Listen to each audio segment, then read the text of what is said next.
have a question for you guys. Have you ever had a conversation with somebody and realized that they weren't really paying attention to you because they either asked a question that was already answered or they completely changed the subject? Well, today I'm going to talk to you guys about the common barriers to active listening and strategies to help become more effective listeners. So it doesn't matter who you are, it doesn't matter if you're a friend, a teacher, a student, a nurse. We all constantly communicate on a daily basis. So active listening can help improve communication, it can improve and strengthen your relationships, and it can help mitigate any miscommunication. As I was researching active listening, I came across articles from leadership experts, researchers, and communication professionals, and they all specialized in active listening and effective communication. So their findings are definitely credible towards my topic for today. So today we will discuss common barriers to active listening, why active listening matters, and ways to become a more effective listener. So now that we understand what active listening is, let's talk about the barriers. So common barriers are, first, internal distractions. So internal distractions are if you are thinking about what you are going to say rather than actually listening to the speaker, you are thinking about what you're going to respond to. And then it can also be emotions, it can be stress, and it can just be your personal concerns. So have you ever had a bad day?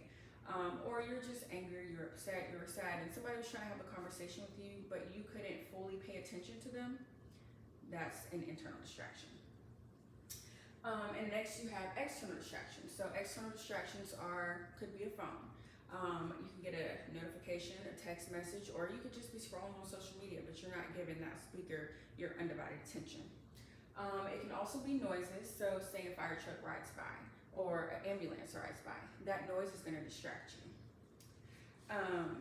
And then multitasking is also a external distraction, and people can be an external distraction as well. And then you have assumptions and interruptions. So if you are interrupting that person, you aren't letting that person speak, and you're clearly not listening to that person. Judging before hearing the whole message, and then assuming you know what the speaker is going to say before they finish. So this is finishing that person's sentences, which means you're truly not listening. So according to Ruth Oji, her article, Barriers and Enhancers of Active Listening from 2023, she says that distractions, preconceived ideas, and emotional reactions are amongst the most common barriers to active listening. So now that we learn these barriers, we learn how they assist us in understanding why listening can be difficult. But why does active listening matter? How does it matter?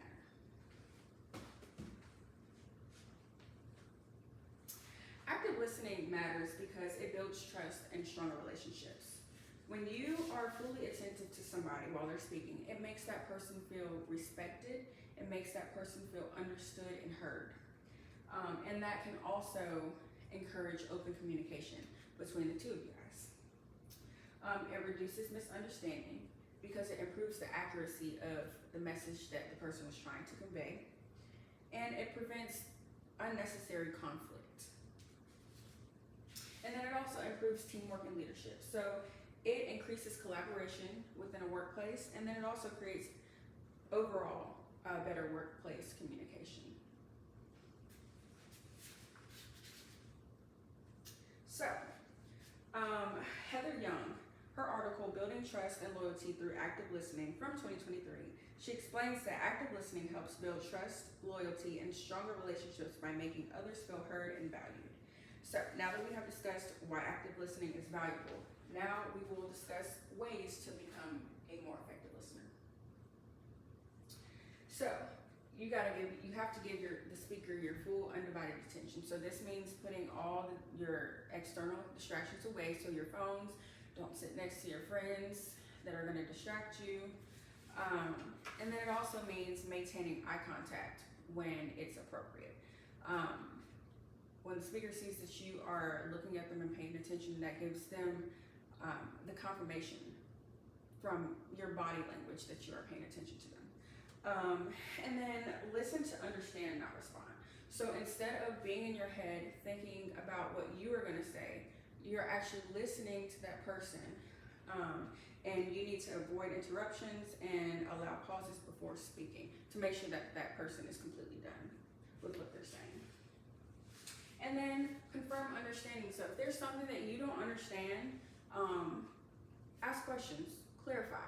You can then paraphrase what they're saying and then give your thoughtful feedback.